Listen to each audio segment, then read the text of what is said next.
नमस्कार. आज आपण बघणार आहोत ओट्सचे घावणे. त्यासाठी आपल्याला एका भांड्यात अर्धा वाटी ओट्स घ्यायचे आहेत.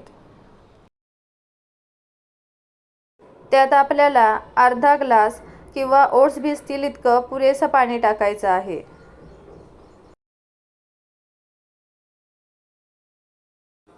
ओट्स चमच्याने पाण्यात मिक्स करून घ्यायचे आहेत.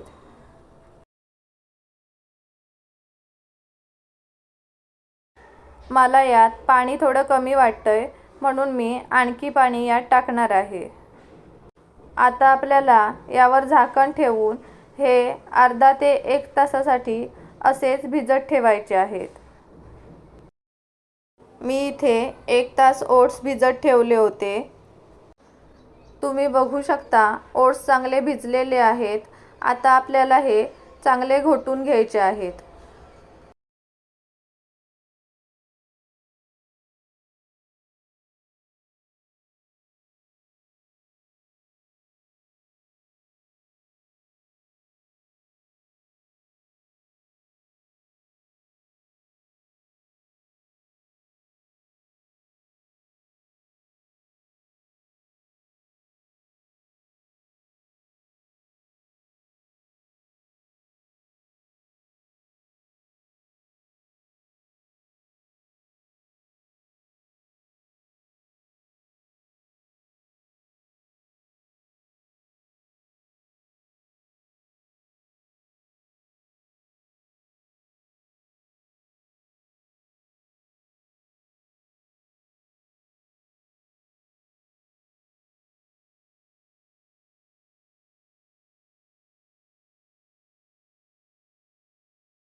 ओट्स चांगले घोटून झालेले आहेत. आता आपल्याला यात ज्वारीचं पीठ टाकायचं आहे. मी इथे 1 वाटी ज्वारीचं पीठ घेतलेलं आहे. त्यातील पाऊण वाटी पीठ मी इथे वापरणार आहे. पाव वाटी पीठ मी तसंच ठेवलेलं आहे.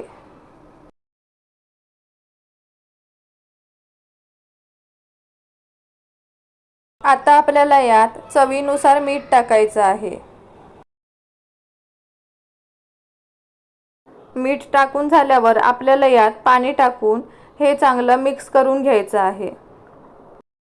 यात थोडं थोडं करून पाणी टाकायचं आहे. एकदम पाणी टाकलं तर पीठ पातळ होण्याची शक्यता असते.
आता मी हे हातानेच मिक्स करून घेणार आहे.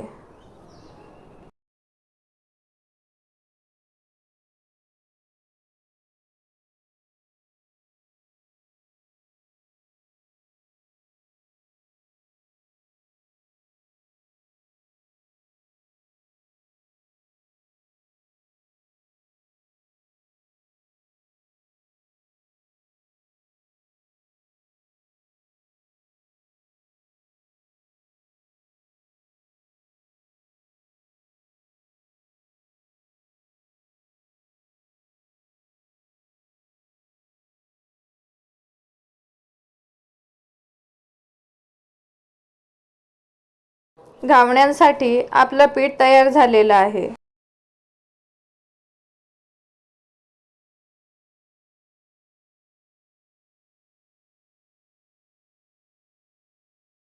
आपल्याला साधारण इतकं पातळ पीठ लागणार आहे. आता आपल्याला गॅसवर कावी ठेवायची आहे. तिला आपल्याला अशा प्रकारे तेल लावून घ्यायचं आहे.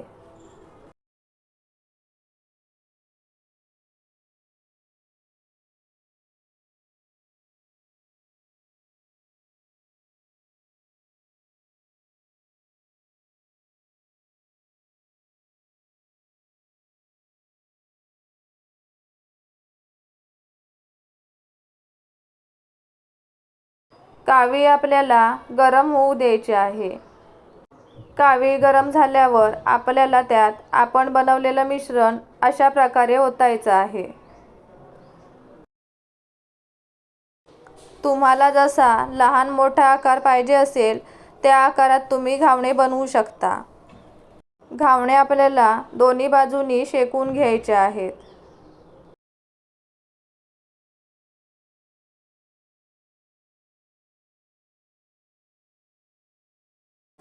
हा एका बाजूने चांगला शेकला गेला आहे. आता आपण तो पलटी करून घेऊया.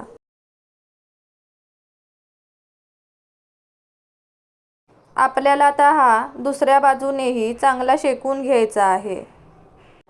घावणा दोन्ही बाजूनी चांगला शेकला गेला आहे. आता आपल्याला तो काढून घ्यायचा आहे. अशाच प्रकारे मी सर्व घावणे आता बनवून घेणार आहे.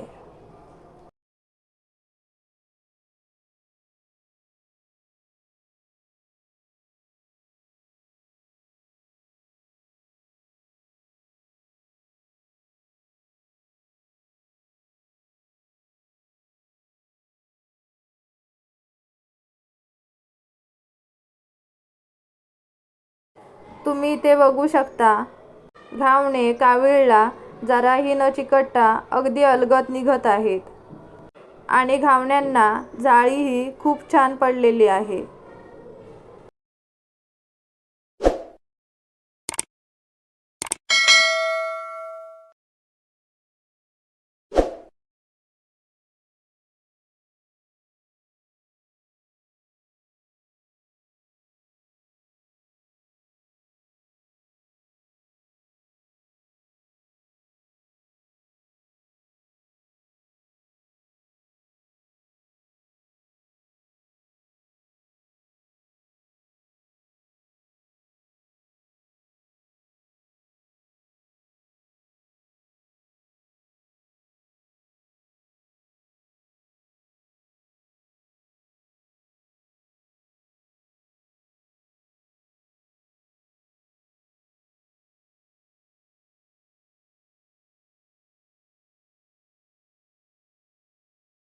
तुम्हाला जर माझ्या रेसिपी आवडत असतील आणि अशाच आणखी छान छान रेसिपी बघायच्या असतील तर व्हिडिओला लाईक करा, शेअर करा आणि चॅनलला सबस्क्राईब करा.